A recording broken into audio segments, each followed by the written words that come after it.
kasus saya itu kena plasenta previa per kereta. Plasenta harus di atas, dia di bawah, Dia jadi di nutup bawah. jalan lahir.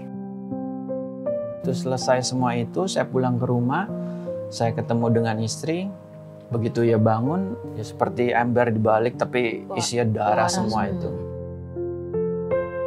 Bu, kayaknya nggak nutut deh kalau ibu panggil profesor. 1 kilo 4 on, berarti botol aqua. Setelah dimasukin, ternyata bener kempes paru-parunya. Kabarin lagi sama dokter, Pak ini anaknya jantungnya bocor. Lanjut lagi ke... Badan bengkak, karena ginjal belum bisa proses. Yang ini udah mulai berangsur-angsur enak, apa semua, perutnya tambah besar. Saya dalam hati saya pikir, waduh anak ini 2 bulan, anak masih kecil begini, ususnya dikeluarin mau jadi apa ini? Terus dokter bilang, Bu saya harus buka kepalanya lebih besar loh. Kalau ada orang bilang ya, neraka di dunia tuh ada di rumah sakit. Salam sehat dan salam damai sejahtera. Bersama saya Agnes Maria di dalam Kata Hati. Biarlah hati yang berkata. Setelah sekian lama kita digoncangkan dengan masa pandemi ini, saya menambahkan dengan salam sehat. Karena sekarang ini sepertinya kesehatan itu sangat penting dan sangat berarti sekali. Nah, hari ini saya tidak sendirian. Saya didampingi dengan pasangan yang masih sangat muda, Dani dan Lisna. Mereka akan memperkenalkan diri bagaimana Tuhan mempertemukan mereka di dalam pernikahan. Sampai kemudian mereka boleh bersepakat untuk boleh menyatukan hati di dalam pernikahan yang kudus. Baiklah, saya ingin beri kesempatan kepada Dani ya. Silakan Dani. Kita nikah di tahun 2008 ya. Bulan Mei, 18 Mei 2008. Ya pernikahan kita ya berjalan dengan baik dan lancar. Semua kita mendapatkan berkat dari Tuhan yang cukup baik. Semua diberikan kelancaran dan kesehatan. Dari pekerjaan dan sampai ke anak-anak kita saat ini juga. Iya. Dari Lisna kira-kira punya pengharapan apa nih di dalam keluarga yang baru ini? Ya harapan kita nanti married, semuanya baik, anak-anak sehat, kerjaan lancar, kita sendiri juga bisa akur, sehat, terus sampai tua, sampai seterusnya. Itu harapan kita. Lisna punya 2 putri ya? Iya. Jadi waktu kita married, memang udah sama-sama sepakat mau cepet-cepet punya anak. Jadi kita nggak tunda-tunda. Jadi kita waktu itu kita udah lewat 1 bulan pertama, belum hamil, udah langsung konsultasi ke dokter. Gimana caranya supaya kita bisa cepet hamil. Jadi setahun setelah menikah kita punya anak pertama. Kita udah janjian bakal punya 3 anak ya. Rencana memang mau punya 3. Mau laki, mau perempuan. Kalau saya sih nggak masalah. Yeah. Suami nggak masalah, sampai waktu anak ketiga dia pikir kalau udah punya 2 perempuan, baik juga kalau ada 1 cowok gitu. Hanya itu harapan lah, kalau nggak tercapai pun bukan satu masalah yang besar gitu. Karena sama aja lah gitu, laki perempuan kan. Jadi yang pertama lahir 2009, begitu anak sekitar 1 tahun lebih, kita mau program kedua. Jadi kita punya anak kedua. Yang kedua kita udah tahu mau punya anak ketiga, tapi masih belum tahu kapan. Nggak mau langsung lah ya? Iya, belum plan untuk sekarang kayak gitu. Nah tiba-tiba dikasih nih yang nomor 3. Jadi kita dapat anak nomor 3. Waktu tahu hamil juga rasa, loh kok hamil kayak gitu. Jadi waktu kita tahu hamil saya rada, loh kan mestinya nggak hamil ya. Kita udah jaga gini, udah jaga gitu, kok masih selonong boy, ini kok tiba-tiba nongol gitu. Jadi sempat saya agak marah sih sama suami gitu. Lu marah sama suami? Agak komplain karena nggak ada lain yang bisa dimarahin. Tapi nggak marah sama Tuhan ya? Oh enggak, never. Jadi agak marah sama suami karena loh kok kita udah mesti nggak bisa gitu. Tapi kok ternyata kita dapat. Tapi saya bukan tidak cinta sama anak, hanya belum siap gitu loh waktu itu. Setelah berapa minggu mungkin akhirnya saya bisa, it's okay, ya sudah kalau memang hamil nggak apa-apa. Toh maunya kan juga 3.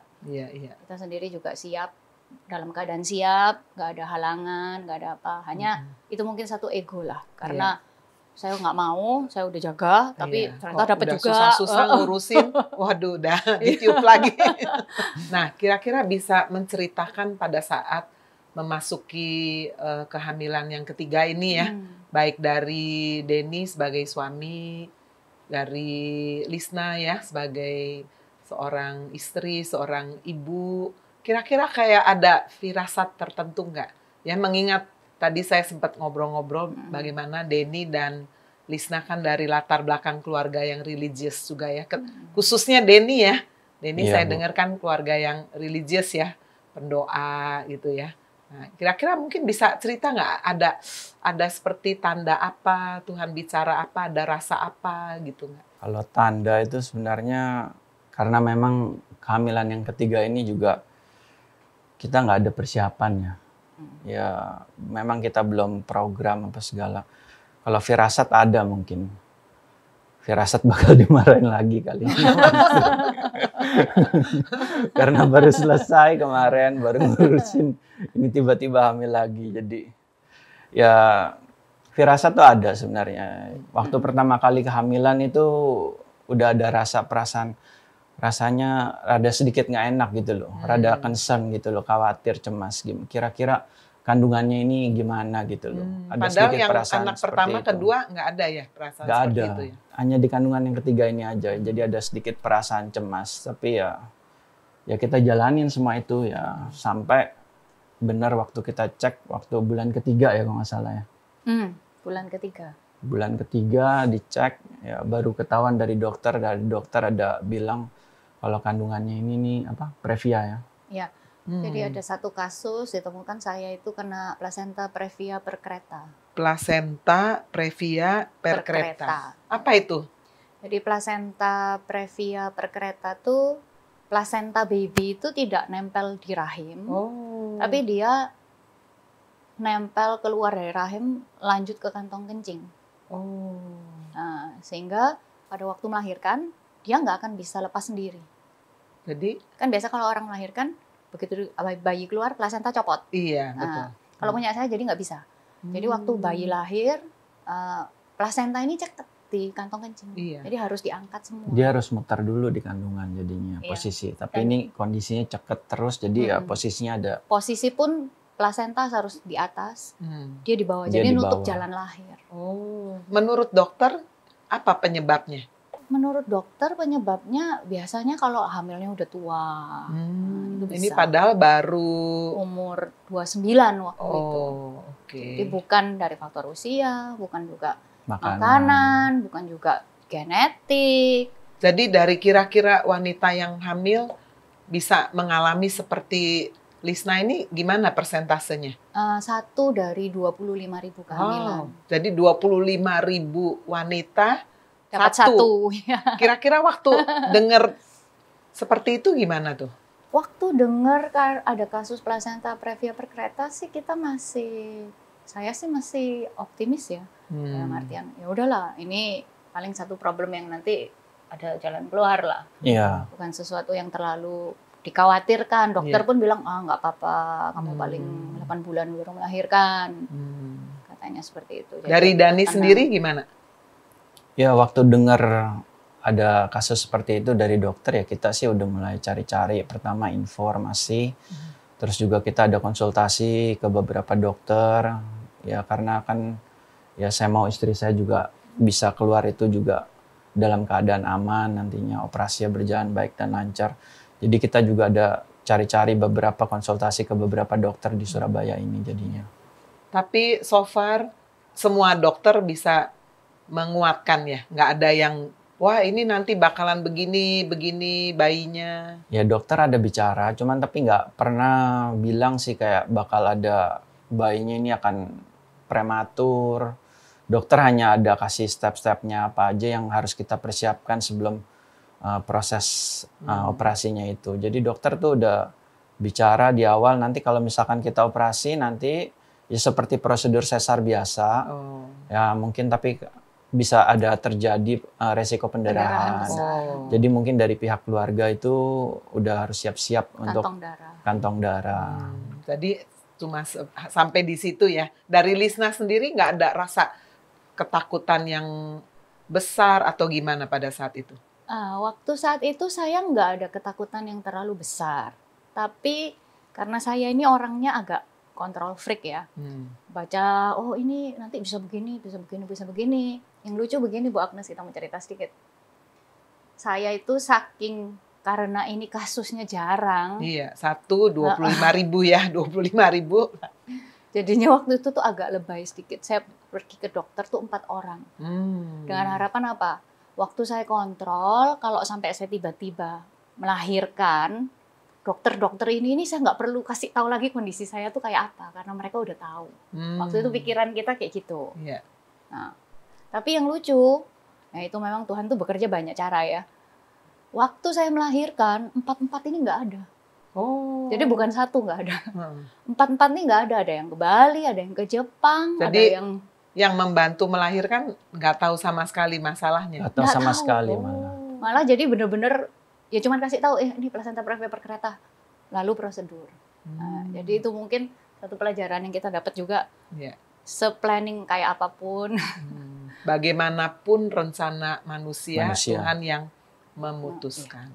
Sahabat Kata Hati, menarik sekali bagaimana di dalam kehidupan seseorang yang sepertinya tidak ada riak, tidak ada masalah. Seorang pria bernama Dani bertemu dengan gadis cantik Lisna dalam satu kuliah. Mereka punya kemapanan dalam studi, dalam finance, tentu dalam cinta kasih, membangun pernikahan, ingin punya anak 3, dan Tuhan juga sudah mendengar doa mereka. Tapi siapa yang menyangka pada saat akan melahirkan anak ketiga, mendengar satu kasus di dalam kehamilan daripada Lisna. Nah, jangan kemana-mana, sahabat Kata Hati. Kita akan nanti masuk di dalam sesi yang kedua untuk kita bisa mengetahui perjuangan mereka.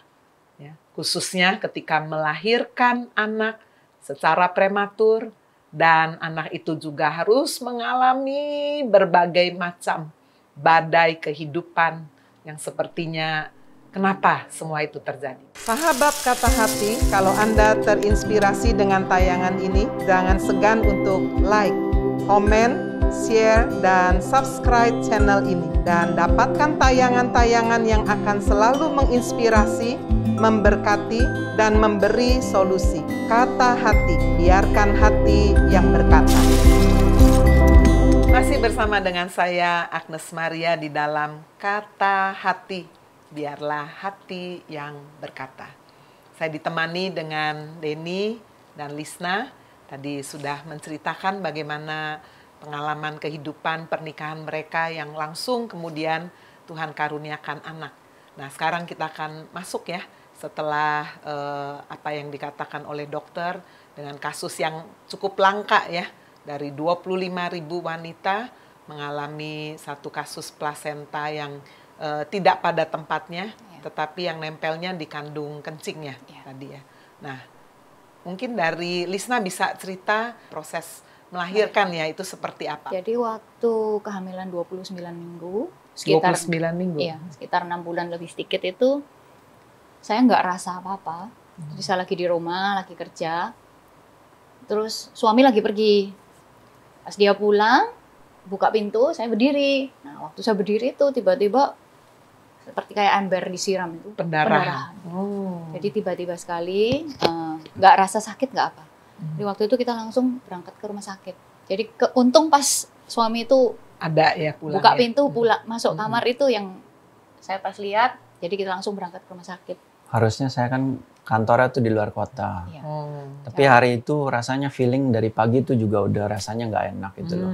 Saya udah sempat datang ke rumah mertua, lagi kita ngobrol-ngobrol, lagi bahas tentang pembangunan gitu loh. Rencananya ada yang mau kita bangun di mana.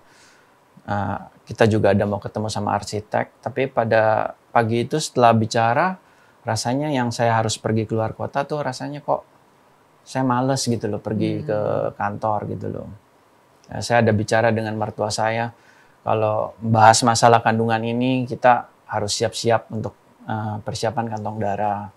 Ya kebetulan memang kita udah cari-cari juga, kebetulan ada rekomendasi dari gereja, ada orang yang kita kontak, tapi pada saat itu juga kan masih 6 bulan. Jadi kita masih belum Nggak menyangka ya. nggak menyangka jadinya. Ya begitu selesai semua itu, saya pulang ke rumah, saya ketemu dengan istri. Begitu ya bangun, ya Langsung itu. langsung itu. Ya seperti ember dibalik tapi Wah, isinya darah semua semua. itu. Langsung kita berangkat ke rumah sakit. Nah, telepon dokter yang 4 ini Iya. nggak ada semua. Nggak ada semua Oh, satu jadinya. pun nggak ada. Padahal udah dipersiapkan 4 Udah ya. persiapan. Satu gagal, ada B, ada plan C. Ada plan B ini. Di rumah sakit sempat ditanya, Bu, Ibu mau pakai dokter siapa? Siapa aja dokternya yang paling senior lah. Hmm. Oh, profesor ya. Bu, kayaknya nggak nutut deh kalau Ibu Hmm. panggil profesor.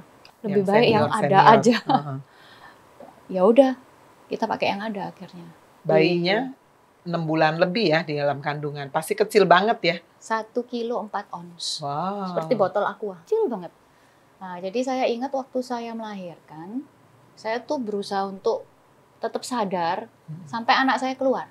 Saya denger dia nangis dulu. Padahal udah nggak kuat mestinya. Karena darah kan udah keluar. Ngantuk berat. Tapi kan katanya jangan tidur. Mm-mm. Jadi saya tuh udah nggak mau tidur sampai saya denger ini anak menangis. Jadi saya udah denger dia menangis, udah keluar. Dok, nggak apa-apa anaknya, nggak apa-apa. Terus saya bilang, Dok, saya ngantuk banget loh, nggak tahan loh saya. Hmm. Ya jangan tidur Bu, jangan tidur. Hmm. Tapi habis itu saya udah nggak kuat. Iya, Jadi iya. saya udah tidur. Tapi ada suami ya di dalamnya. Ada dokter udah kasih Panggil. tahu, udah panggil anaknya sehat. Wah, saya udah nggak konsentrasi sama anak.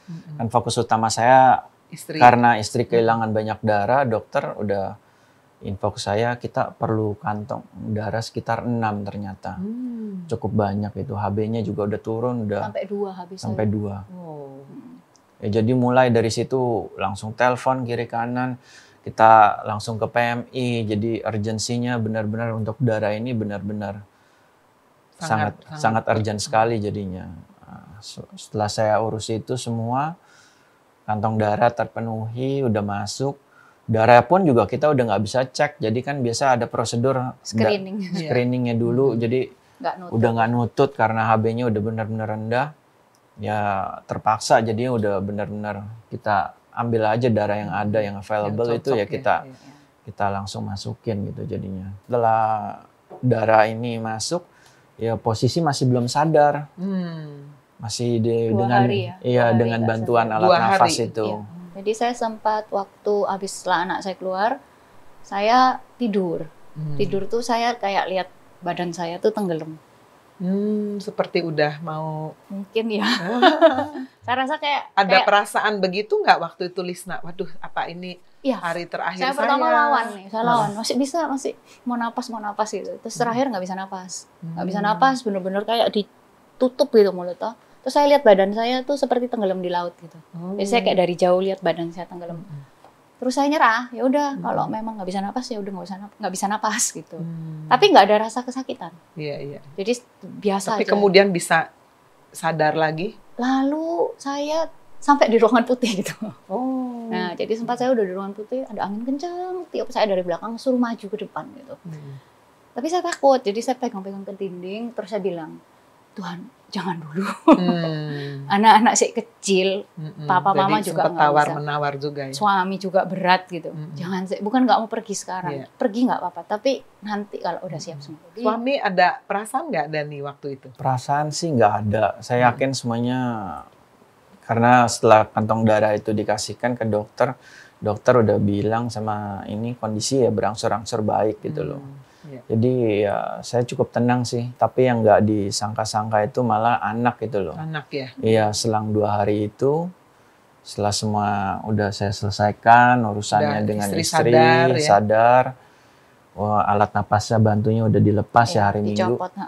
Sore-sore itu suster telepon dari NICU. Pak, ini anaknya kondisinya ngedrop. Kondisinya ngedrop. Saya pikir, wah biasa lah. Karena kan saya pikir ya anak di ruang NICU itu biasa. Ya, mestinya nggak ada masalah sampai inilah. Kemarin saya pikir-pikir waktu lahiran juga udah dokter bilang anaknya sehat. Waktu itu udah nangis. Ya, biasa kalau masuk ke NICU ya paling ya hanya perlu Butuh waktu, di inkubator, inkubator, ya. biasa disinar aja seperti itu.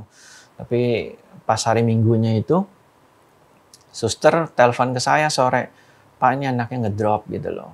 Nah, dari situ ya akhirnya saya jalan ke atas, saya lihat suster bilang anaknya ini perlu alat bantu napas gitu loh.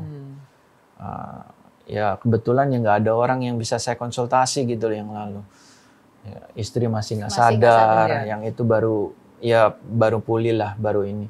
Ya jadi ya terpaksa saya ambil keputusan itu, mau nggak mau ya harus pakai alat bantu napas itu. Jadi Ya. baru 2 hari sudah pakai alat bantu nafas. Iya, suster juga ada bilang kalau alat bantu napas itu ada kemungkinan masukinnya itu harus hati-hati karena kalau orang yang nggak ahli ya takutnya paru-parunya kempes. Setelah dimasukin, ternyata benar kempes paru-parunya. Paru-parunya. Kena dari situ Bisa lagi. bayangin segede botol aqua ya, Iya. 1,4 kilo dimasukin selang alat bantu nafas. Iya, terus dari paru-parunya kempes itu ya dokter juga menyarankan pakai alat bantu lagi.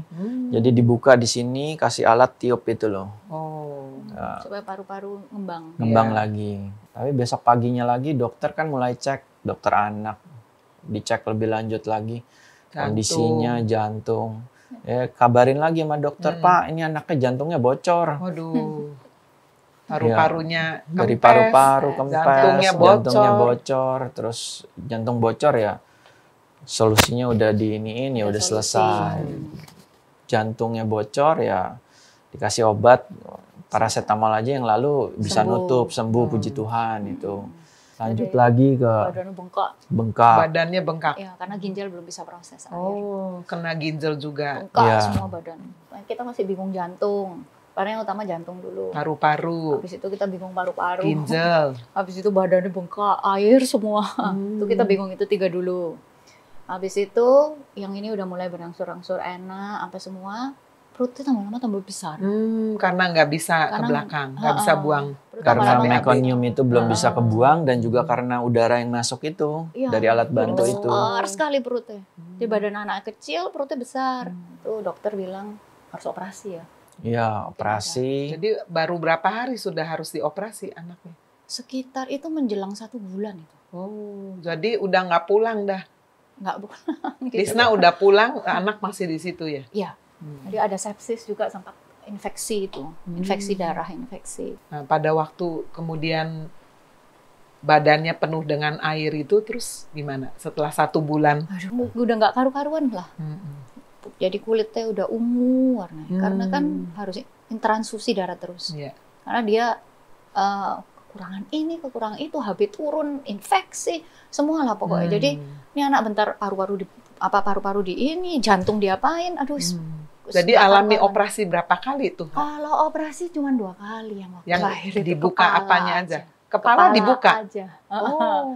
Itu belum itu masih next itu. Iya, Jadi iya. perut, dokter bilang setelah dihitung-hitung Bu ini udah 1 bulan belum, udah hampir 1 bulan. 1 bulan belum mekonium pertama. mekonium itu maksudnya buang kotorannya itu. Itu Iya, pertama kotorannya. yang warna hitam itu. Oh, itu itu biasa, belum kebuang. Belum. Biasa maksimal 3 hari. Itu udah harus keluar biasa. Ini 1 bulan belum keluar. Iya, jadi dokter. Wah, bisa keracunan ya di Betul. dalam Ya, tubuhnya betul. ya. Maka yang perut besar itu karena mekonium itu nggak keluar. Gimana nih perasaannya Denny sebagai papa? Kan mesti kerja, mesti ada anak lagi 2 ya. Kalau kerjaan udah pasti kita tinggal. Puji Tuhan kerjaan tuh bisa ditinggal lah. Iya, bisa ditinggal. Tapi ya fokus utama ya tetap keluarga, anak. Ya saya sih fokusnya langsung tetap sama urusan selesain masalah anak. Ya masalah bertubi-tubi itu cukup berat buat saya. Berat. Karena saya nggak ada orang yang bisa saya ajak ngomong, Iya. konsultasi. Ya saya cuma bisa doa aja. Nah, Ya, itu kebetulan di rumah kekuatannya dari sakit. situ ya Pak Denny ya. Iya, kebetulan di rumah sakit juga ada Romo yang dekat sama kita, bantu doa apa segala. Ya dikuatkan dari situ aja. Dari di situ yang mekoniumnya itu belum keluar, dokter juga udah booking. Waktu itu kebetulan hari Sabtu juga. Operasi. Hari Senin kita operasi ya. Untuk supaya dibuang ya. Mau dibuka ususnya jadinya. Kita mau lihat di mana yang ada yang bikin nampak itu pembusukan. Saya dalam hati saya pikir, waduh anak ini 2 bulan Kondisi masih 1 kecil, bulan. 1 bulan. Anak masih kecil begini, ususnya dikeluarin mau jadi apa ini? Saya pikir Operasi besar sekali. ya saya pending lah kalau yang itu. Terus ya bantu doa, minta didoain dari gereja juga. Ya puji Tuhan, ya akhirnya kita konsultasi, kita cari dokter lagi yang lain. Dokter itu kita cancel jadinya. Jadi nggak mau operasi buka Nggak usus mau, ya? iya. Jadi waktu itu Dani itu kita bicara.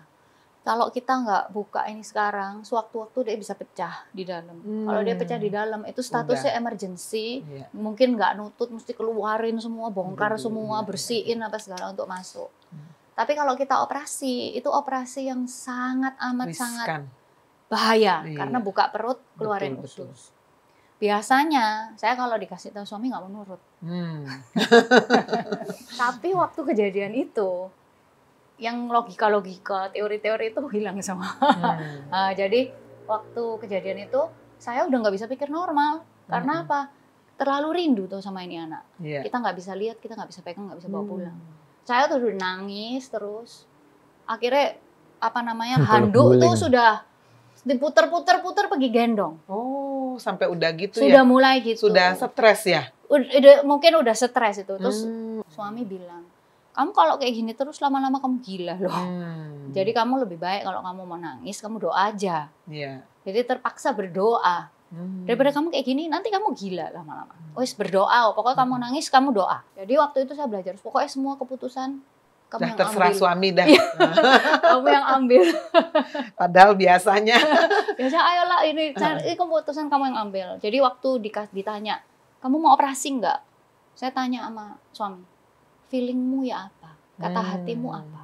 Iya. Turut atau kata hatimu? Kita operasi, kita nggak operasi, dua-dua sama-sama sangat resiko. Iya. Semua pasti ada plus minusnya ya, ada resikonya ya. Sesuai kata hatimu. Doa dulu. Tapi suami berdoa terus, saya yakin ya, Doa Dani ya. Doa banget. Apalagi terus didukung sama hamba-hamba Tuhan. Iya benar. Sebenarnya saya juga kalau mau dibilang ya saya sendiri juga udah mau gila sebenarnya. Cuman tapi saya nggak bisa menunjukkan Istri perasaan udah saya kayak gitu ya. ke istri, ke keluarga gitu. Saya juga nggak mau dilihat seperti itu.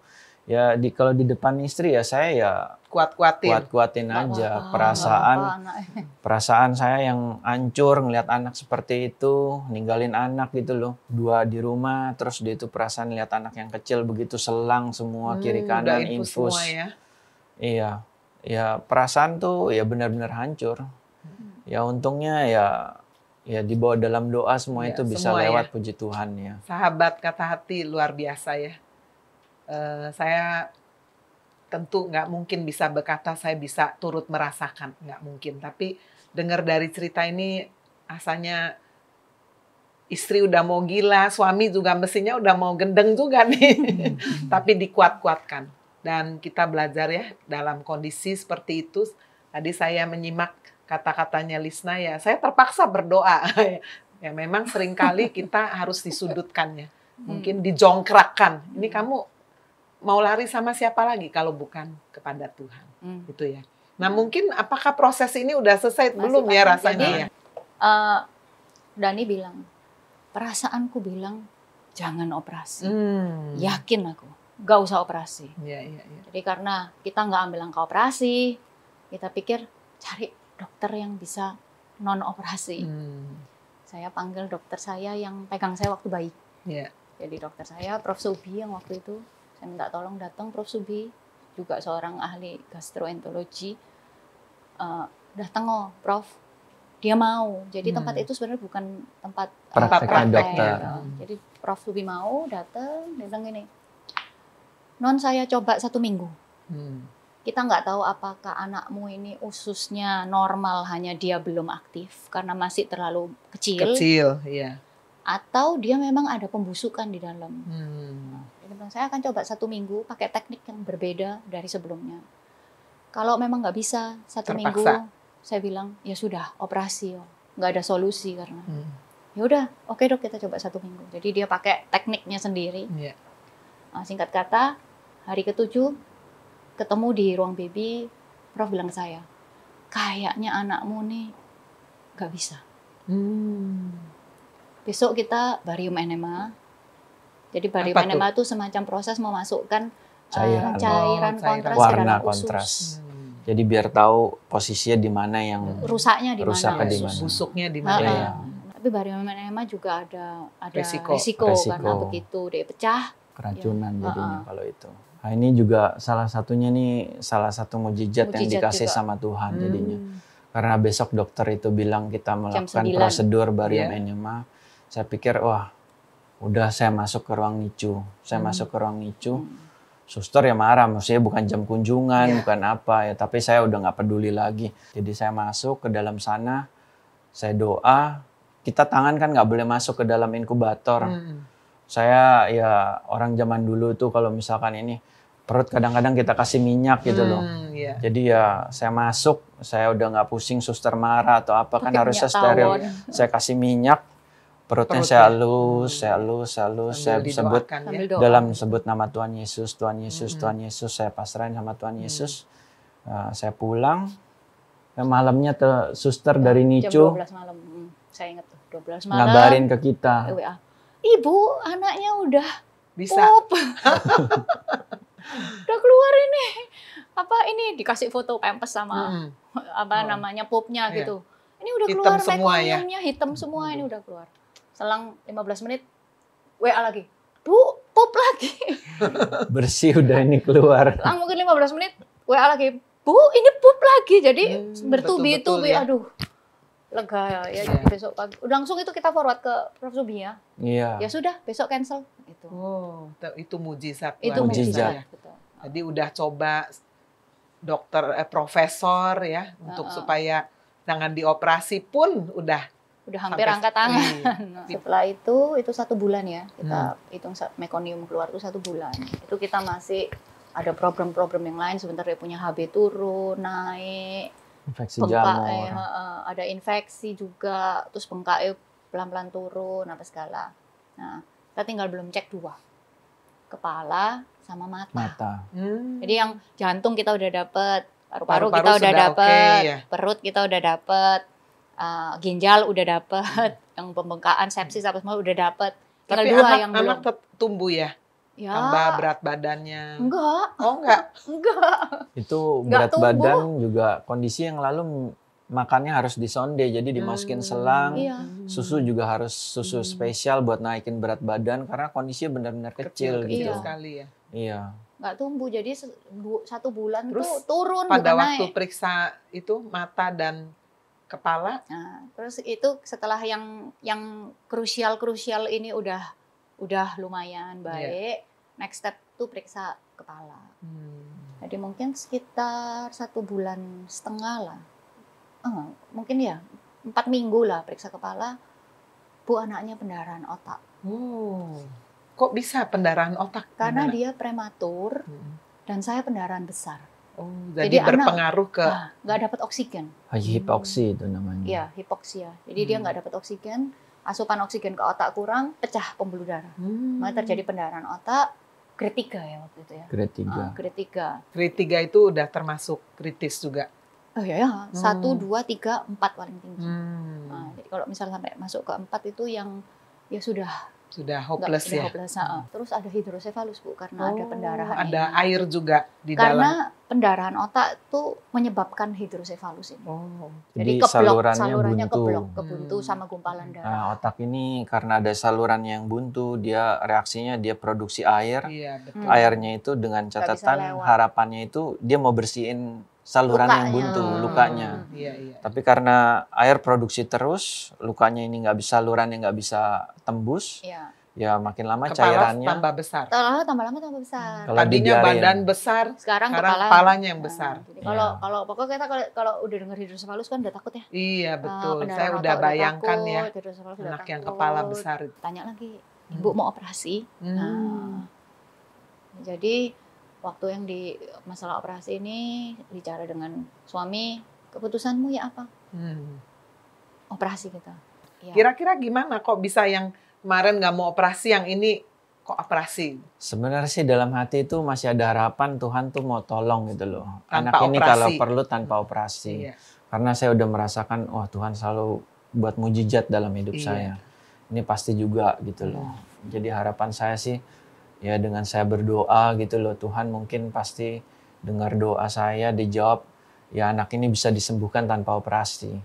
Tapi pada udah sampai saatnya ya nggak bisa ya. Jadi saya pikir, saya bawa dalam doa, saya bilang ya saya pasrahin aja sama Tuhan. Kalau Tuhan memang mau membuat mujizat, mungkin ya mujizat itu melalui dokter nanti yang. Dan saya waktu itu kebetulan saya mau cerita sedikit di sini.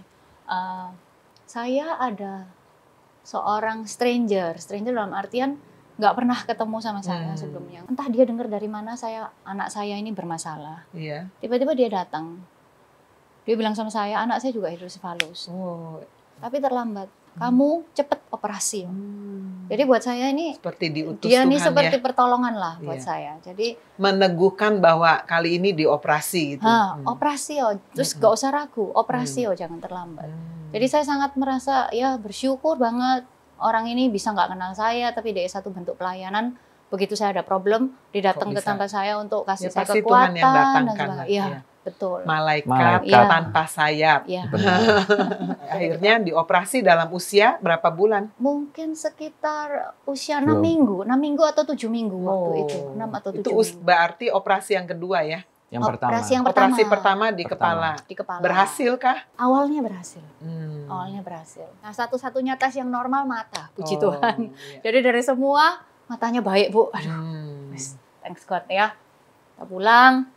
Rasa 3 bulan nih kita di rumah sakit. Jadi sampai 3 bulan di rumah 3 sakit. bulan di rumah sakit. Jadi udah boleh pulang akhirnya. Boleh pulang. Kalau ada orang bilang ya neraka di dunia tuh ada di rumah sakit. Kapan ini berakhir? Kapan ini berakhir ya? Nggak selesai. Dan berakhirnya baik apa nggak baik? Kita nggak tahu ya. Nggak tahu. Ya, boleh melewati satu proses neraka di rumah sakit ya.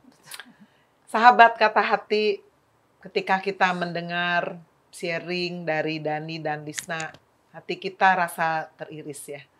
Luar biasa bagaimana membayangkan bayi yang lahir 6 bulan lebih, beratnya 1,4 kilo, hanya seperti sebesar aqua, harus alami paru-paru yang kempes, jantungnya bocor, badannya bengkak, lalu kepalanya juga alami pendarahan penuh dengan air, harus dibuka, dioperasi.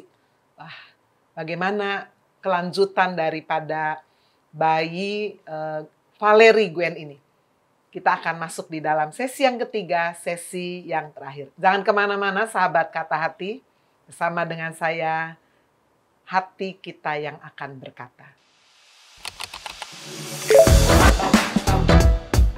Subscribe now.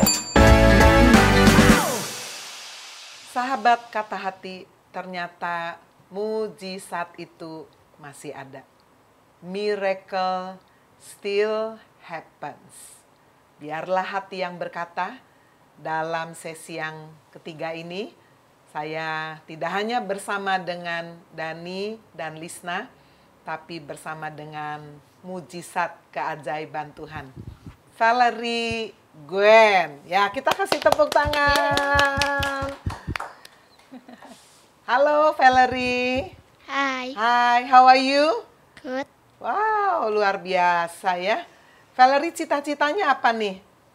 Model. Wow, cita-citanya model loh. Ya, suka bergaya ya? Suka. Suka. Wow. Hobinya Valerie apa? Nyanyi. Nyanyi ya? Oke, nanti di bagian terakhir nyanyi ya. Oke, luar biasa sekali. Nah, sahabat Kata Hati, kita bisa menyaksikan tadi dari pergumulan Dani dan Lisna ya, luar biasa. Valerie yang kecil dilahirkan sebesar botol aqua, sekarang udah jadi gede kayak gini nih, ya. Valerie percaya ada mujizat Tuhan? Percaya? Percaya. Wah, luar biasa ya. Valerie pernah alami ya bagaimana ketemu Tuhan Yesus? Pernah alami? Gimana coba Valerie bisa cerita? Mimpi. Oh, mimpi. Pada umur berapa nih? 7. 7 tahun ya? Saat itu gimana? Mau dioperasi. Oh, awalnya gimana waktu mau dioperasi? Aku agak sedikit takut. Oh, gitu ya. Tuhan Yesus datang. Kayak baju warna putih. Putih. Datangnya dari atas. Dari atas? dari atas. Oke, terus Tuhan bicara apa sama Valerie? Tuhan bicara sama Valerie, jangan takut. Oh gitu ya. Terus waktu Valerie dengar Tuhan bicara jangan takut, terus Valerie gimana perasaannya? Valerie tenang. Tenang ya? Oh, jadi besoknya waktu dioperasi sudah nggak takut? Nggak. Sejak saat itu udah nggak takut lagi ya? Enggak. Wow, luar biasa sahabat Kata Hati, mujizat itu sungguh ada. Bagaimana iman orang tua dari Pak Dani dan Ibu Lisna tidak sia-sia doa-doa mereka ya. Saat ini Valerie udah usia berapa nih? 9. 9 tahun ya, luar biasa. Tentu satu perjalanan yang tidak mudah bagi kita yang mendengarnya. Wow, this is miracle. Tapi bagi keluarga yang mengalaminya, khususnya orang tua dan Valerie, satu perjuangan yang sungguh-sungguh memedihkan sekali ya. Saya ingin mendengar bagaimana ketika Valerie setelah dibuka kepalanya dan dinyatakan hidrosepalus, sampai kemudian bisa alami ya, satu mujizat. Lalu kemudian kurang lebih usia berapa tahun Bu ketika Valerie harus alami lagi, operasi lagi? Jadi ceritanya waktu Valerie lahir itu yang setelah ada penanganan hidrosefalusnya, itu semuanya berjalan dengan baik. Jadi dia bisa tumbuh kembang dengan baik. Jadi waktu itu kita juga rasa, anak ini bisa nggak ya? Maksudnya jalan, bicara, apa semua. Tapi puji Tuhan bisa. Jadi sampai dia umur 4 tahun semuanya tuh baik. Nggak pernah ada masalah lagi, nggak sakit, sehat. Perkembangan normal, anaknya sendiri ceria. Jadi kita udah, wah bersyukur ya, wah semua udah lancar, sudah tenang. Sekolah juga, dan sukacita lah. Kita rasa, oh ini meskipun dia kecilnya berat, sekarang dia udah normal, baik semua. Dan waktu dia umur 4 tahun, dia kejang. Nah, jadi sebelumnya nggak pernah kejang, tiba-tiba dia kejang. Jadi waktu itu kita sempat bawa MRI dan sebagainya. Di kepalanya itu ada kista. Jadi ini ternyata air ya. Nah, jadi ini ternyata adalah rentetan dari penanganan hidrosefalusnya yang waktu dia lahir itu. Jadi ada berkelanjutan istilahnya. Ada pengaruhnya. Ada pengaruh. Nah, waktu itu disarankan sih untuk operasi. Tapi kita minta second opinion dan sebagainya. Katanya kalau untuk sekarang mungkin tidak urgent. Karena dia hanya kejang 1 kali. Dan tidak ada perubahan yang berarti lah. Jadi kita pikir udahlah kita delay as long as possible. Karena umur masih 4 tahun kasihan nggak ngerti kan. Jadi kita tunda. Nah, seiring berjalan waktu, kejang tuh tambah lama tambah sering. Jadi yang biasa cuma 6 bulan, jadi 4 bulan, jadi 3 bulan, jadi 2 bulan, jadi semakin sering. Kejangnya itu tiba-tiba? Kejangnya selalu subuh. Jadi selalu subuh, sekitar jam 3, jam 4 ya. Jam 3, jam 4 pagi selalu. Perasaannya Valerie waktu kejang gimana Valerie? Sakit. Sakit ya? Jadi dia bisa melihat kita, bisa mendengar kita, tapi nggak bisa bergerak. Jadi badannya freeze. Ya. Dan buat kita tuh juga sangat menakutkan gitu. Karena akhirnya kita dari waktu dia umur 4 tahun sampai dia umur 7 tahun, gantian tiap pagi jam 3 kita bangun. Kalau saya tahu Dani harus ke kantor, hari itu harus pergi pagi apa semua, saya yang jaga sampai anak bangun. Kadang Karena saya udah jagai ngantuk. supaya jangan kita ketiduran, karena dia punya kejang nggak bersuara. Kenapa harus dijagai waktu di tengah kejang? Kalau kita nggak cepat-cepat penanganan bisa bahaya. Jadi bisa waktu biru. kejang harus diapakan? Harus dikasih obat langsung. Langsung seperti orang sesak nafas gitu ya. Betul, supaya langsung turun. Kalau jadi Pak Dani sama Ibu Lisna hampir nggak tidur ini ya? Ya, tiap pagi. Jadi mau pagi otomatis alarm personal nih bunyi jam 3 Karena bangun. biasanya memang subuh-subuh. Ya, kita perhatiin tuh pasti jam 4, jam 5, jam 4, jam 5. Jadi kita jam 3 udah standby. Jadi frekuensinya berapa waktu sekali itu kejang-kejang? Pertama 6 bulan, kemudian jadi 3 bulan, 2 bulan, 2 minggu, 1 minggu. Jadi tambah lama tambah pendek makin waktunya. sering. Nah, lalu di satu saat waktu dia umur 7 tahun dia bilang, "Ma, kepalaku sakit." Nah, besok bilang sakit, lusa sakit, terus sakit. Ma, mataku mulai pecah. Jadi dia punya bayangan udah mulai pecah. Terus muntah, perut nek, nggak bisa bangun, lemes apa segala. Kita kontrol lagi, ternyata dia punya kista tuh sudah membesar. Sehingga menyebabkan tekanan di samping-sampingnya. Iya. Nah, waktu itu kejadian itu waktu COVID. Oh, berarti Lockdown. kurang lebih 2 tahun lalu ya? 2020. 2020. Iya, 2 tahun Ya, lalu. sebelum jadi kejadian dia yang dalam keadaan yang parah, di bulan Juli 2020, saya tuh dapat satu firman. Oh, Hosea jadi 10. alami juga ya? Iya. Pengalaman pribadi. Pengalaman. Jadi dengan ini Tuhan. semua masih baik. Kita ada COVID tapi nggak ada keluarga yang kena. Jadi semua is okay. Di bulan Juli 2020 saya dapat satu firman Hosea 10 ayat 12. Firmannya kan panjang, tapi yang saya ingat di kepala saya hanya sudah waktunya mencari Tuhan. Saya bilang ke suami, bilang ke teman-teman di Alkitab, saya bilang rasanya ini ayat bicara. Karena saya Seperti rasa rema, ini ya? buat saya. Iya. Jadi sejak saat itu udah saya mulai berdoa, baca Alkitab, apa semua. Hmm. Tanpa ada kejadian yang nggak enak. Iya. Terus di bulan September, papanya suami, mertua saya meninggal. Oh, Kena COVID. kena COVID. Nah, suami saya sakit. Sakit, sesak nafas. Mungkin karena trauma, papa Iya. yang nggak ada. Iya. Bulan 10 anak saya sakit. Seperti bertubi-tubi. Bertubi-tubi. Waktu itu saya belum sadar. Itu ada hubungannya dengan itu firman. Hosea 10 ayat 12. Belum sadar saya. Bulan 10 anak saya sakit. Saya konsultasi. Dokter bilang, kayaknya ini udah waktunya kamu harus operasi deh.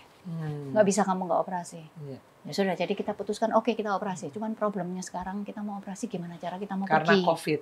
Iya. Waktu itu Pak Dhani gimana keputusannya? Harus operasi ya? Lihat anaknya kejang-kejang udah tiap minggu ya? Harus, memang kita juga sebelumnya juga udah cari solusi apa penanganannya gitu loh. Kita udah pergi juga keliling ke beberapa dokter konsultasi. Memang dari setiap dokter juga ada yang kasih solusinya yang berbeda. Beda-beda. Ya, kita kan mau yang terbaik buat anak, lancar, aman gitu loh. Ya, karena operasi ini kan suatu operasi yang Sangat cukup besar, bahaya. sangat Iya. bahaya. Karena di batang Oh, otak. mau dibuka Batang lagi otak. kepalanya? Iya, posisi karena yang kistanya berbeda. itu menekan ke batang otak. Betul. Nah, Jadi, ini batang otak tertekan, keempat itu mempengaruhi dia punya nafas, keseimbangan, apa segala. mata. Iya, mata. Jadi itu jadi suatu yang benar-benar pukulan juga yang sangat besar buat kita gitu loh. Ya apa kalau misalkan ini anak nanti tiba-tiba gitu keburu apa enggak, penanganannya kita harus gimana gitu loh. Kita pertimbangannya gini waktu itu ya. Anak ini dalam keadaan yang baik, bisa jalan, bisa lihat, bisa apa. Kita dengan rela ngirim ke ruang operasi, apakah dia keluar nih bisa. Masih bisa keluar hidup. Masih bisa, Iya. nggak hanya hidup, masih bisa jalan, masih bisa lihat, masih bisa. Khawatir efeknya ya? Sangat, karena posisi itu sangat susah di batang otak. Jadi istilah kalau operasi prosedur salah sedikit, nyerempet. Iya, udahlah ya. Ya, jadi tempat yang sangat sulit lah. Kritis lah ya. Sulit untuk dijangkau. Apalagi waktu itu masa pandemi nggak bisa Nggak berobat bisa ke luar gampang negeri ya? Nggak bisa, waktu itu susah, harus pakai surat izin dari Menteri Kesehatan Singapura. waktu Tapi itu. akhirnya bisa. Ya, puji Tuhan akhirnya bisa. Jadi waktu itu karena pandemi, hanya boleh satu pasien, satu pendamping. Suami saya waktu itu lagi sakit yang jantung, apa Iya, bukan kena jantung, sesak nafas, nafas. apa segala. Saya jadi harus berangkat. Jadi saya waktu itu keputusan saya sama anak berangkat. Tapi saya bilang ke suami, wah ini aku nggak bisa loh. Kalau ada keputusan yang harus bu ini harus begini, aku nggak bisa loh jaga ini anak gimana nih nanti keluar dari rumah sakit, terus belum terapi deh apa segala, nggak bisa gitu. Terus kita tuh ada ketemu satu orang yang bantu kita, dia bilang gini, Bu, mestinya nggak bisa, tapi saya coba ya. Pak Dhani kita ajukan juga ke Minister of Health. Sampai ke Menteri Kesehatan ya? Iya, supaya Pak Dhani pun dapat penanganan. Pak Dhani juga sakit kan, kata gitu. Iya, sakit perut, sesak nafas misalnya. Udah, kita ajuin aja punya Pak Dhani juga. Jadi kita akhirnya, meskipun tidak berharap, jadi saya udah masukin dulu sekitar 1 minggu lebih awal, meskipun nggak berharap. Ya udahlah, coba aja lah, nggak ada itu, dapat ya syukur, nggak dapat ya udah. Jadi punya Pak Dhani kita masukin. Jadi kita doa terus, Tuhan kalau memang boleh kasih jalan. Kalau nggak boleh tutup semua jalan. Jangan kasih kita berangkat. Betul doa mengandalkan Tuhan ya. Betul, betul. Dan sampai mendengar suara Tuhan. Iya. Itu secara lisan. Oh. Jadi saya berdoa panggil. Sampai bisa benar-benar Betul, ya. panggil Tuhan, Tuhan kok nggak datang sih, kok nggak jawab-jawab. Jadi terus saya pergi ke kamar mandi, tiba-tiba saya bilang sendiri ke diri sendiri, Lisna, kamu kurang percaya. Oh. Tapi karena saya udah ngantuk, udah menangis, udah apa, saya juga nggak menyadari kalau saya tuh bicara ke diri sendiri, Lisna, kamu kurang percaya. Iya. Saya terus gosok gigi apa segala mau tidur malam. Jam 12 malam saya bangun lagi nih, loh itu tadi kan berarti Tuhan jawab ya. Kok bisa bilang Lisna kamu kurang percaya, berarti aku kurang percaya. Ya udah aku harus percaya. Iya. Jadi itu satu peneguhan bahwa oh ya Berangkat. toh. Akhirnya kita berangkat bertiga, kita jalanilah operasi yang pertama. Karena kita udah punya satu keyakinan ya, wah Tuhan pasti bantu ini. Iya. Pasti Operasi berapa pasti kali sukses kok ada ini. pertama? Pikirnya satu kali. Iya. Operasi satu kali, berhasil, dapat 3 minggu, muntah-muntah lagi. Matanya pecah lagi, nggak bisa jalan sampai jadi saya udah dorong kursi roda, ini anak nggak bisa jalan, mata udah Mata udah goyang-goyang. Valerie waktu itu nggak bisa lihat, nggak bisa. Valerie rasa tenang nggak walaupun sakit? Tenang ya, wah luar biasa ya. Pak Dhani masuk rumah sakit juga? Masuk. Oh. Jadi waktu kita sampai di sana kita pisah. Karena kan masing-masing ya pisah ambulan. Satu ke rumah sakit yang ini. Apa cukup berat juga sakitnya Pak Dhani? Ya kondisi yang lalu ya cukup berat sih. Jadi berat badan bisa hilang sampai 10 kilo. Oh. Kita pisah rumah sakit. Saya prosedur juga lancar. Waktu prosedur ya dokter kebetulan ada nemuin ada penyebab masalah itu Penyebab akhirnya polip, ketemu. jadi ada usus. Jadi Iya. ternyata memang ada problem. Ya blessing in disguise juga sebenarnya. Malah jadi ketahuan ya. Ya, Dokter ada bilang kalau Bagian apa tuh kalau boleh tahu? usus. di Oh, usus di jadi ada ususnya. polip. Iya. Ya. Jadi dokter bilang harus bersyukur nih karena anakmu kalau nggak kesini mungkin kamu nggak cek. Polip ini kalau nggak diambil dalam beberapa tahun itu bisa menyebabkan kanker katanya. Iya. Jadi ya itu ya suatu another miracle ini dari Tuhan berikan buat. Luar biasa. Sempat ngalami berapa kali operasi? Jadi operasi yang pertama itu nggak berhasil. Oh. Jadi posisinya pindah, jadi Apanya? tidak berhasil. Selang yang mestinya di poin A tuh geser karena dia posisi di bawah dekat leher. Jadi kistanya udah sempat diambil? Oh enggak, bukan diambil, tapi dimasukin selang di kista itu, supaya airnya kesedot. Oh, kistanya itu karena terdiri dari air. Dalamnya air, bukan daging gitu. Waktu saya mau pindahkan dia ke meja operasi, badannya gemeter, takut. Oh. Sebenarnya dia takut. Mami, I'm scared katanya. I'm scared, but I know I have to be brave. Ya udah, jadi operasi pertama jalan. Yang operasi kedua tuh kita ambil keputusan cepat ya. Cepat. Ternyata Bu Agnes gagal lagi. Gagal lagi yang kedua. Gagal lagi. Padahal kita tuh rasa loh Tuhan tuh ada. Ya pasti. Ya. Kita rasa gitu waktu kita di rumah sakit. Tapi kita kan kok lama di aneh rumah sakit. dengan hasilnya kok tidak sesuai pengharapan. Kok you do nothing? Sepertinya kamu hanya melihat dan menunggu. Itu satu pertanyaan yang I feel you gitu. I feel you here. Kita tenang apa semua. Tapi kok Tuhan cuman nggak melakukan apa-apa. Cuma ngeliatin toh. Kok aneh gitu loh. Padahal Tuhan bilang katanya suruh jalan. Jadi kita sempat ya waktu itu ya. Iya. Ini mau apa lagi? Mau kemana lagi? Jadi, Sudah stuck. kita sebenarnya waktu kita mau mulai berangkat itu juga karena kita masih ragu tadinya. Terus udah itu dokter kan kita ada sempat konsultasi juga sama dokter. Dokter tuh ada juga bawa kabar gembira ke kita. Akhirnya baru kita bisa memutuskan untuk berangkat.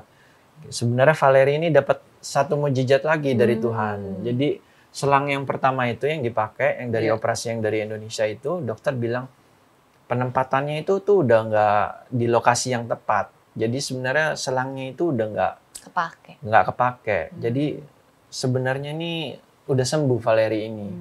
Tapi kok belakang keluar gitu. Jadi sebenarnya memang ya ini kasusnya juga cukup jarang. Selangnya ini bisa maksudnya udah nggak diperlukan lagi, dia sembuh. Selangnya ada di dalam? Ada di dalam. Seumur hidup akan dipakai. Oh, sampai sekarang ada. Sampai sekarang. Dan tidak akan dilepas. Selangnya ditanam begitu. Betul. Ditanam di bawah kulit. Jadi dia punya alat di sini dan di sini. Oh, wow. Jadi selangnya yang pertama ini juga udah nggak diperlukan lagi. Saya wah bersyukur sekali ini juga benar-benar mujizat. Saya berdoa Tuhan ya genapi mujizatnya, kemuliaan Tuhan digenapi dalam kehidupan Valeri. Jadi kita ambil keputusan, ya udah kita jalanin, kita pergi berangkat. Atau kita juga udah dikasih ini kesempatan kita bisa pergi berdua ke sana. Ya udah kita jalanin begitu sampai yang pada akhirnya itu yang operasi pertama gagal, operasi kedua gagal. Jadi kita kayak naik roller coaster. Iman Sampai kita berapa seperti kali itu. operasi? 3 kali. 3 kali. Jadi Baru yang ketiga berhasil. Yang ketiga saya nggak mau operasi, saya mau doa dulu. Oh. Jadi kita suruh pulang sama dokter, no, nggak mau pulang, doa dulu. Kita doa dulu dengan harapan Tuhan tuh dengar ya toh. Besok pagi kita bangun, anak udah sembuh sendiri. Iya. Itu harapan kita Seperti ya. waktu yang dulu ya, nggak bisa ke belakang. Betul. Sampai hampir 1 bulan, nggak ada perubahan. Tambah parah iya, tambah nggak karu-karuan. Jadi saya sama suami gini, hasilnya kayak gini ya, kok zong ya, kita lagi di prank yang kita rasain waktu itu. Lalu saya dikasih firman sama teman saya. Dia bilang, Lis, baca Yusuf. Dia udah dijanjiin jadi raja, tapi jangan lupa, dia jadi itu dulu. Jadi budak dulu, dijual dulu, masuk penjara dulu. Alami proses. Jadi Tuhan janji itu nggak berarti besok, lusa, tahun depan belum tentu. Kita juga nggak tahu, bisa bertahun-tahun. Bisa cuma sebentar. Waktu itu Valeri minta ke Romo di situ, aku mau terima komuni. Nah, bersekutu dengan tubuh dan darah Kristus ya. Betul. Terus Romo minta izin ke uskup karena kasus anak ini kan udah operasi berkali-kali. Waktu itu sekalian terima sakramen pengurapan dan sama uskup dikasih izin untuk terima sakramen komuni pertama. Jadi dia boleh terima komuni pertama sehari sebelum hari Paskah. Tanggal 3 April pas hari Paskah jadwal operasi. Kita papa mama tuh hopeless banget dalam artian rasanya mau ambil ini anak punya penyakit kalau bisa. Tapi nggak bisa. Jadi dia seperti duri ya. Ada duri dalam daging lah yang Paulus bilang itu. Iya. Dia melihat dia seperti itu, kita cuma bisa pegang tangan. Dia bilang sakit mah, sakit. Cuma bisa pegang tangan, tahan ya. Tahan, mama di sini kok, di sini. Udah hopeless banget. Malam itu, besok sebelum operasi ya, waktu itu aku yang kerasa ya. Saya tuh gini, kok ya nggak kepikir ya Bu Agnes.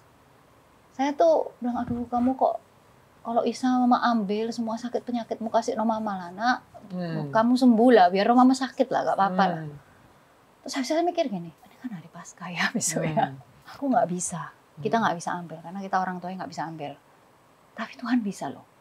Mikir, Tuhan bisa loh. Di depan saya tuh rumah sakit Katolik, jadi di depan bed saya tuh ada salib.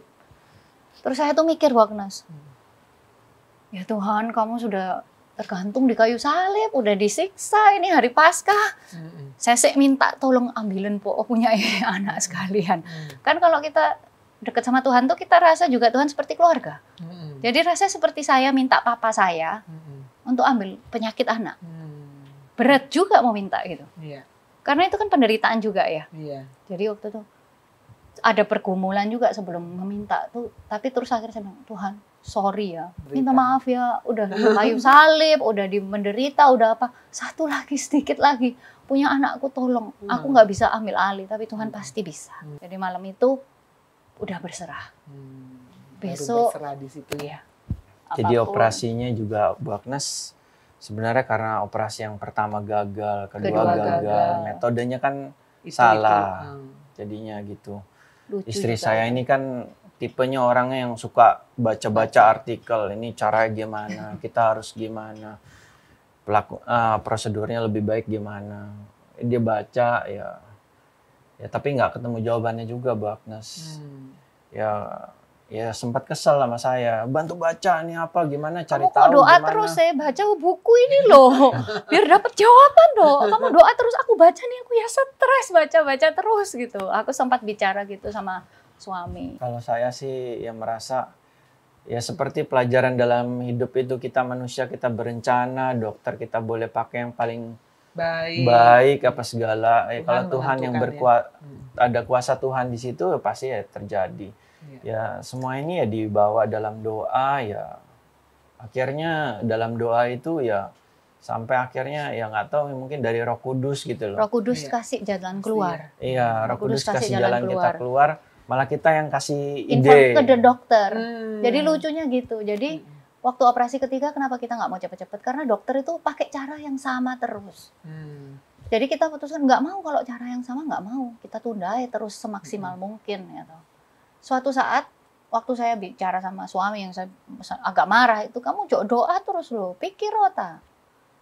Habis itu tuh tiba-tiba dia tuh nyeletuk gini. Gimana kalau kita caranya atur begini. Coba kamu besok Ngomong ke dokternya. ngomong ke dokter, bisa nggak? Ya, besok kita bicara ke dokter. Dokter bilang, itu hal yang saya nggak pernah lakuin sebelumnya. Cara gimana tuh? Jadi karena dia punya penempatan di leher, karena di bawah, di leher, sehingga waktu dia gerak kepala itu, ini Kena tempat nih, terus ya? kena terus. Nah, suami itu ada bilang, gimana kalau kita puter aja ke atas? Ketemu dokter, gimana kalau kita puter ke atas dulu, baru turun ke bawah, supaya nggak jangan goyang-goyang terus. Terus dokter bilang, Bu, saya harus buka kepalanya lebih besar loh. Nah, saya bilang, Dok, kalau you buka kepala, apakah pengaruh ke dia punya otak. Atau hanya kulit? Kalau kulit, oke, buka aja nggak apa-apa. Kulit aja sih, jadi nggak ada resiko Iya, karena otak kan nggak ada bahaya, otak, ya. jadi nggak ada resiko, itu hanya kulit. Jadi kita proses ke atas. Tapi saya bilang gini, Dok, are you sure? Bener bisa? Bilang, ini metode yang saya nggak pernah bikin sebelumnya, terus terang aja. Iya. Saya akan konsultasi ke kawan-kawan sejawat katanya. Jadi dikonsultasi ke dosen-dosennya dulu, teman-temannya apa segala. Besoknya dia bilang, they say it's possible. Wow, luar biasa ya. Itu hikmat Tuhan Itu ya. hikmat Iya. Tuhan, Bukan betul. dokter, tapi Karena bukan bisa. dokter, Iya. bukan. Sampai dia tanya, Bapak engineer, Bapak insinyur? Oh bukan. Tapi itu kalau Tuhan kasih Iya. jalan ya. Jadi dia bilang, it's possible, let's do it katanya. Ya udah akhirnya yang ketiga pakai cara Berhasil. itu. Jadi akhirnya kepala ini separuh kepala ini dibuka waktu itu. Tapi puji Tuhan berhasil. Berhasil ya. Itu Karena kan cara, memang puji di Tuhan. leher mungkin goyang-goyang terus. Betul. Dia bilang itu pengalaman pertama untuk metode yang berputar. Luar biasa ya. Ya semenjak dari itu operasinya juga tadinya ya kita harapan kita tuh setelah operasi paling enggak anak ini bisa jalan lagi, matanya sembuh. Yang Normal. tadi ya kan Tadi goyang-goyang. Oh, jadi goyang-goyang. Juling sempat yang gitu. waktu kejang sebelum dioperasi itu susah jalan. Iya, sudah nggak bisa karena limbung. jalan. Nggak bisa berdiri, udah nggak bisa Oke. jatuh. Terus matanya tuh nggak lihat, nggak normal, nggak lurus. Mata, bola Karena mata goyang-goyang, kistanya itu goyang-goyang. Iya. Iya. Jadi bener-bener dalam keadaan yang bener-bener parah lah. Iya, Kita iya. jadi orang tua tuh, Wow. waduh. Jadi misal masuk sendok ke mulut ini udah nggak sendok ke mulut, tapi sendok tuh ke tempat Kemana? lain kayak gitu loh. Karena Jadi, nggak bisa fokus ya. ya, Hidupnya Valerie sungguh-sungguh mujizat Tuhan ya. Harus Mujizat. bersaksi, harus Iya. nyanyi terus buat Tuhan Betul. ya, Valerie ya. nah kita Oke. harus bicara, Iya, harus bicara harus ke Bu menyaksikan. Agnes. Iya. Iya. Apa yang kita Operasinya alamin. berjalan Ha-ha. lancar, Mm-mm. ya puji Tuhan juga kejangnya sampai sekarang udah hilang. Sudah hilang, jadinya. jadi anak Belajar udah nggak jalan kejang. lagi, bisa itu ya. Iya. Dalam hidup Jadi kita udah bisa tidur sampai jam 5 pagi. Iya, sahabat Kata Hati, luar biasa sekali pengalaman dari Pak Dani dan Bu Lisna. Tuhan titipkan satu persoalan yang mungkin kalau kita dengar cerita dan endingnya rasanya wah luar biasa ya. Tapi yang melewati itu yang sungguh-sungguh ya. Bagaimana mereka benar-benar mengandalkan, bertanya kepada Tuhan. Tapi sungguh hari ini kita boleh berkata Tuhan Yesus itu hidup. He is alive. Dia digantung di atas kayu salib bukan hanya menebus dosa-dosa kita, tapi semua penderitaan dan sakit penyakit.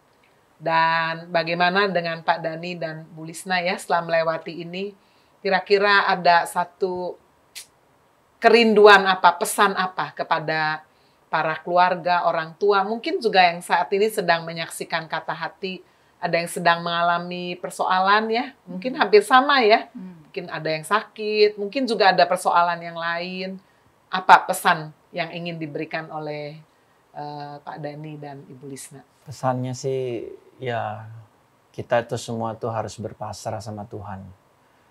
Kita manusia itu bisa memiliki rencana, berkehendak mau ini, mau itu. Tapi kalau Tuhan yang udah berencana, ya waktunya juga sudah digenapi, ya pasti yang terbaik lah yang diberikan oleh Tuhan buat dalam kehidupan kita itu. Intinya kita itu harus berpasrah sama Tuhan aja. Amin. Terserah apa yang ya yang Tuhan berikan kepada kita, pasti yang terbaik dalam hidup. Ya, Ibu Lisna gimana, Bu? Kalau saya merasa kalau kita lagi susah ya, kalau kita lagi menderita, itu adalah satu proses yang memang kita harus jalanin.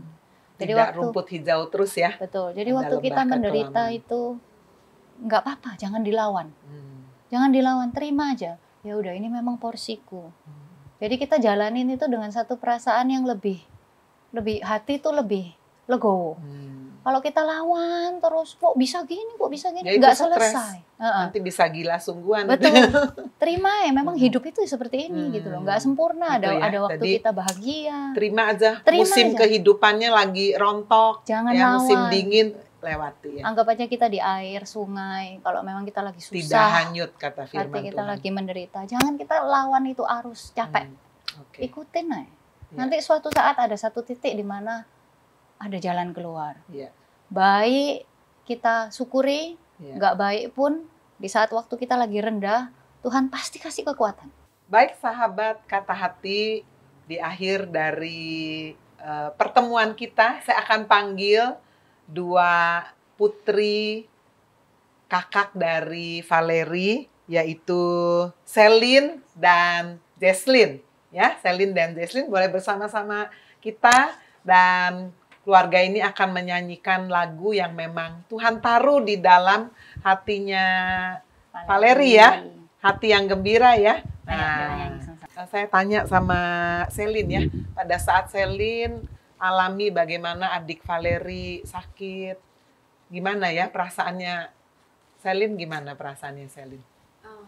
Sedih, soalnya mama, papa, sama Valeri semua pada ke Singapura, kita sendirian di Surabaya sama Gunung Popo. Terus kan dia harus operasi 3 kali sama di rumah sakit terus, ya kasihan gitu. Ada satu momen yang paling diingat nggak sama Selin, menyedihkan? Iya, waktu itu operasi pas ulang tahunku. Oh. Rasanya kayak nggak complete gitu. Ulang tahun nggak sama mereka. Tapi di dalam kehidupan Selin bawa semua itu nggak di dalam doa. Doain terus setiap hari Doain, ya. cepet sembuh apa Sekarang sekali. lihat adik Valeri udah bisa sembuh, gimana perasaannya Selin? Seneng Seneng ya, luar biasa. bisa main bareng lagi apa sekali. Wow, luar biasa ya. Jesslyn gimana nih Jesslyn? Sama. Ya. Oke, baik sahabat kata hati, kita akan tutup acara ini dengan menaikkan satu pujian ya. Hati yang gembira adalah obat ya. Nah, sekarang Valeri yang boleh nyanyi yang dengan suara yang keras ya. Ya, ayo. 1, 2, 3. Hati yang gembira adalah obat, seperti obat hati yang senang, tapi semangat yang patah keringkan tulang. Hati yang gembira, Tuhan senang. Hati yang gembira adalah obat. Sahabat kata hati, mari kita menjaga hati kita. The joy of the Lord is our strength. Sukacita di dalam Tuhan, itulah yang menjadi kekuatan kita. Terima kasih untuk Pak Dani, Ibu Lisna. Thank you Selin. Thank you Jesslyn. Valeri, thank you. We say goodbye to the audience. Bye-bye. God bless you all.